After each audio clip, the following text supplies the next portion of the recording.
देखिए, ulcerative colitis वैसे तो नाम से ही बिल्कुल क्लियर है कि अल्सरेटिव मतलब अल्सर है, कोलोन पर, कोलोन मतलब बड़ी आंत।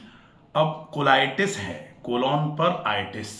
कोलोन पर आइटिस का मतलब होता है कोलोन पर 5 सिम्टम्स आएंगे।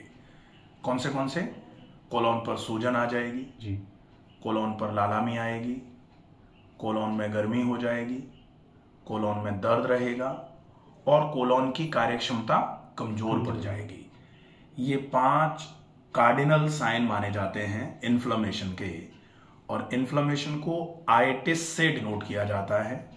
आइटिस मतलब इन्फ्लेमेशन, कहां हुआ है उसके आगे लग जाएगा तो पूरा नाम हो जाता है। तो कोलोन में इन्फ्लेमेशन हुआ, इस वजह से इसको कोलाइटिस बोलते हैं, इसलिए इसको कोलाइटिस बोला जाता है। अब अल्सरेटिव क्यों जोड़ दिया गया? क्योंकि इन्फ्लेमेशन में ये 5 साइन तो हैं ही, लेकिन इन 5 के साथ में जो रिप्रेजेंटेशन है वो अल्सर के रूप में है इसका। कहीं कहीं घाव हो रहे हैं जी। अब वो कहीं कहीं जो घाव हैं वो कोलाइटिस में पैची नहीं होते। वैसे तो ये आईबीडी का ही एक फॉर्म है। आईबीडी मतलब इन्फ्लेमेटरी बाउल डिसीज, मतलब बाउल मतलब आंतें, तो आंतों में इन्फ्लेमेशन होगा इसमें जी। तो आंतें मतलब छोटी आंत भी हो सकती है और बड़ी आंत भी हो सकती है। तो आईबीडी 2 टाइप की होती है। फिर एक तो होती है क्रॉन्स डिसीज। क्रॉन्स में मतलब आपकी छोटी बड़ी आंत, पेट कहीं भी हो सकता है। अल्सरेटिव कोलाइटिस एक स्पेसिफिक कंडीशन है। तो स्पेसिफिक कंडीशन मतलब ये केवल कोलोन में ही प्रॉब्लम करेगा, बड़ी आंत में। बड़ी आंत में। अब बड़ी आंत में प्रॉब्लम कर रहा है तो इसके भी कई टाइप होते हैं। अल्सरेटिव कोलाइटिस कहाँ कहाँ अपने आप को रिप्रेजेंट कर रहा है, जैसे ये अपन देखेंगे ना, ये कोलोन है, ठीक है, ये यहां से चल रहा है, इस तरीके से ये कोलोन बना हुआ है ना, यहां से चला। अब ये कोलोन जो है ना, ये यहां से अगर मान लो रेक्टम के आसपास से लेकर के सिग्मोइड कोलोन से लेकर के ये डिसेंडिंग कोलोन है, ये ट्रांसवर्स है, ये असेंडिंग कोलोन है, यहां से असेंड कर रहा है। तो अगर ये पूरे कोलोन में होगा तो बोला जाएगा पेनकोलाइटिस। पेनकोलाइटिस मतलब पूरे के पूरे कोलोन में ही इन्फ्लेमेशन है, अल्सरेटिव पैटर्न पाया जा रहा है जी।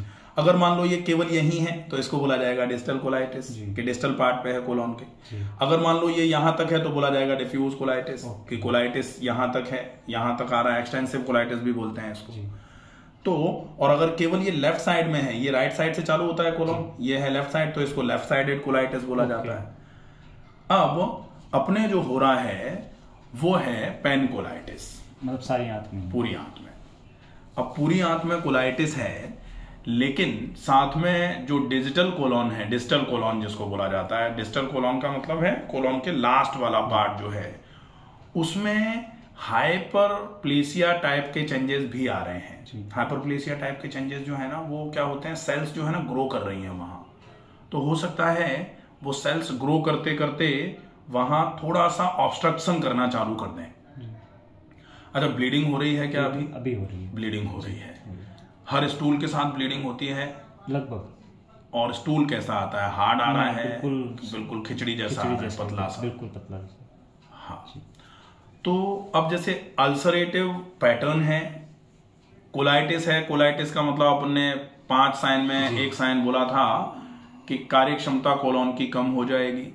तो कोलोन की कार्य क्षमता क्या होती है? कोलोन आंतों में से पानी को खींचता है और थोड़ा बहुत जो बच जाता है उसमें से न्यूट्रिशन भी खींचता है, और मल जो है, जो खाने में से सारे पोषक तत्व निकालने के बाद जो बेकार का बचता है उसको मल कहना चालू तो बाद में करते हैं, लेकिन उसको आगे की तरफ बढ़ा करके मलाशय की ओर ले जाने का काम करता है, जहां आकर के मल को रुकना है और वहां से मल को निकलना है। तो वो काम है कोलोन का। ये सारे काम बिगड़ जाते हैं, सारे बिगड़े हुए हैं।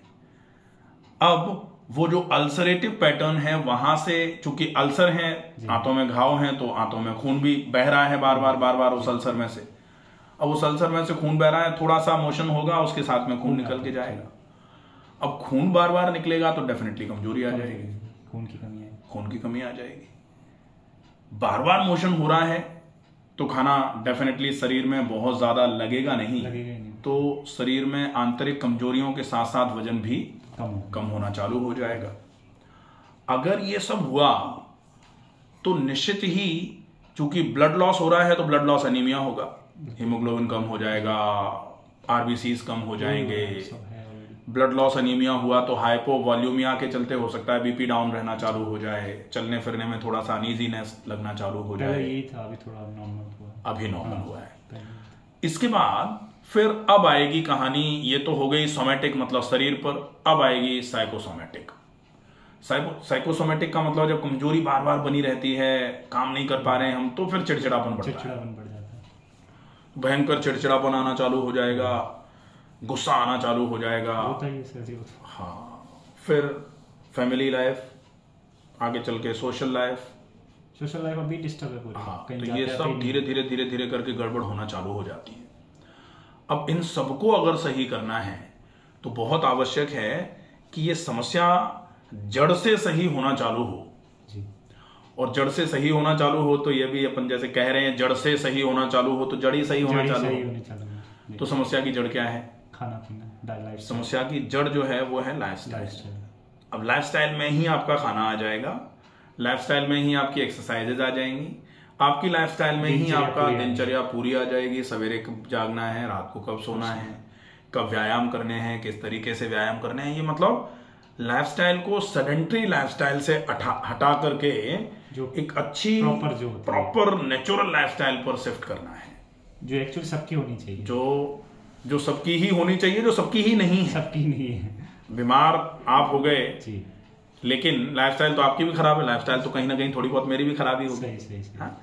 जानकार व्यक्ति थोड़ा बहुत समझ के काम करता रहता है तो वह भी बीमार नहीं पड़ रहा है, लेकिन गलत लाइफस्टाइल में ये मान लिया जाए कि आगे जाके कब तक कौन सुरक्षित है कहा नहीं जा सकता। गलत लाइफस्टाइल कभी भी आकर के गला पकड़ लेगी। तो ये बहुत आवश्यक है कि आप अपनी लाइफस्टाइल को सुधारें। बिल्कुल कोशिश। अच्छा, वैसे इस अल्सरेटिव कोलाइटिस के लिए कॉजेज जो है ना, अगर हम मेडिकल साइंस में खोजेंगे तो लिखा आता है अननोन एटियोलॉजी, मतलब कोई कारण पता नहीं है इसका। फिर भी इंसिस्ट करने पर कि एक आध तो बताओ, एक आध तो बताओ, ऐसे करके अगर कहीं किसी से पूछें तो कारण आते हैं कि हाँ भाई हो सकता है अल्कोहल की वजह से हो जाए, हो सकता है स्ट्रेस इंड्यूस्ड हो सकता है बहुत स्टीरॉयड लेने की वजह से हो गया हो, किसी को ये भी हो सकता है लंबे समय तक बहुत पेन किलर खाए हैं इस वजह से हो गया हो, किसी को ये भी हो सकता है कि हैवी डोज के एंटीबायोटिक्स दे दिया उसकी वजह से हो गया हो, और या फिर आजकल जो चलन में चल रहा है वो है केवल सेडेंटरी लाइफस्टाइल। तो सेडेंटरी लाइफस्टाइल की वजह से भी ये बीमारी हो रही है। इस बीमारी का ट्रीटमेंट की जब भी बात करी जाती है तो जब कारण ही पता नहीं है तो ट्रीटमेंट ही क्या होगा, तो फिर केवल सिम्टोमेटिक मैनेजमेंट कहा जाता है कि आपको ब्लीडिंग हो रही है, ब्लीडिंग रोकने का काम कर लेते हैं, आपको ज्यादा मोशन हो रहे हैं, लाओ मोशन रोकने का काम कर देते हैं, आपका हीमोग्लोबिन कम हो गया है, लाओ आयरन दे देते हैं, वही कर रहे हैं। तो ये सिम्टोमेटिक मैनेजमेंट है। ट्रीटमेंट कैसे होगा? ट्रीटमेंट होगा आप मेन कॉज पर थोड़ा फोकस करो। अब वो इंस्टेंट ऐसे करके तो आराम नहीं मिलेगा उससे, लेकिन धीरे धीरे करके आराम मिलना चालू होगा। कैसे मिलेगा? आप अपनी सबसे पहले दिनचर्या को सुधारो। तो ट्रीटमेंट जो अल्सरेटिव कोलाइटिस का है ये बेसिकली 4-5 फेजेस में डिवाइड किया जा सकता है। सबसे पहले मॉर्निंग रूटीन, आपका सवेरे सवेरे का रूटीन बहुत अच्छा होना चाहिए। दूसरे नंबर पर आपकी एक्सरसाइजेस का रूटीन, सवेरे शाम दोनों टाइम एक्सरसाइजेस करनी पड़ेंगी, ये भी कर सकते हैं। तीसरे नंबर पर आपकी डाइट ऐसी होनी चाहिए जो अब गट फ्रेंडली हो, गट को इरिटेट करने वाली डाइट आपको बिल्कुल भी नहीं चाहिए। चौथे नंबर पर नेचुरोपैथी के कुछ ऐसे ट्रीटमेंट जो आपकी इंटेस्टाइन पर से लोड को थोड़ा कम करने का काम करें, जो थोड़ा सा असिस्ट कर दें उसके फंक्शनल एबिलिटी को, हेल्प कर दें। और पांचवें नंबर पर परहेज, आपको क्या नहीं खाना है, आपको क्या नहीं करना है, आपको कहाँ नहीं जाना है, आपको किस तरीके से नहीं रहना है, ये सब परहेज में आएगा। परहेज में लोग केवल लाल मिर्च नहीं खाते, हम तो साहब परहेज ही करते हैं, ये अकेला परहेज नहीं, पूरा परहेज। ये तो इतनी परहेज करता है कि हमारे को खाना हजम नहीं होता है। हाँ। कहीं शादी पार्टी में जाते ना, ये दूर जाके बैठे हैं, हम क्या शादी पार्टी है, बच्चा उधर बैठा है तो हमको थोड़ा होता है। नहीं, आप बिल्कुल चिंता मत करो। देखो, अगर ईश्वर ने चाहा और सही तरीके से हम डेडिकेटली फॉलो करते रहे, क्योंकि बात फॉलो अप की है, ईश्वर चाहेंगे तभी हम फॉलो कर पाएंगे। अपन कहें कि ईश्वर ने चाहा तो ठीक हो जाएंगे, ईश्वर ने चाहा तो ठीक हो ही सकते हैं, उसमें तो कोई संशय है ही नहीं। पर कुछ कर्म लेकिन करना तो हमारे कर्म करना अपने हाथ में है, कर्म तो करना ही पड़ेगा। जैसे चाइना रहता है तो हमें टेंशन थोड़ी कम हो जाती है। हाँ, अब सामने बैठा है तो डेफिनेटली, अरे हम फिर खाना खा रहे हैं, ये कहेगा मेरे को सूप बना के दे दो थोड़ा, हाँ। अब रात को सूप वेजिटेबल ले लेता हूँ, सूप ले लेता हूँ। तो अब हमको ये होता है कि यार हम तो दिन भर में 3 बार खा रहे हैं, ये लोग देखते ये नहीं खाली है, उधर पानी। है ही नहीं, चपाती है ही नहीं, ये सब कुछ है ही नहीं, तो मैं खाता ही फिर हमको vegetable थोड़ा ऐसा boil, अंदर फील non-veg होता खाता है। नहीं हूँ। हाँ, नहीं नॉनवेज तो इसमें चलेगा ही नहीं हाँ, बिल्कुल। नॉनवेज है ही वो नहीं, पे लेता alcohol भी- है ही रूटीन जो होगा वो किस तरीके से इसको फॉलो करना है एक बार थोड़ा सा प्रॉपर तरीके से समझ लेंगे। जी। अल्सरेटिव कोलाइटिस में कंप्लीट रूटीन जो है वो 5 फॉर्म में आएगा। तो 5 फॉर्म्स को अपने को तैयार करना है अच्छे तरीके से। इस पूरे रूटीन को एक बार अच्छे से समझेंगे, ये पूरा अगर समझ लिया तो डेफिनेटली इस समस्या में पूरे तरीके से आराम हो जाएगा। मैं सेकंड पूरा का पूरा अलग से बना देता हूं, तो उस पूरे रूटीन को अच्छे से फॉलो कर लेंगे। ठीक है।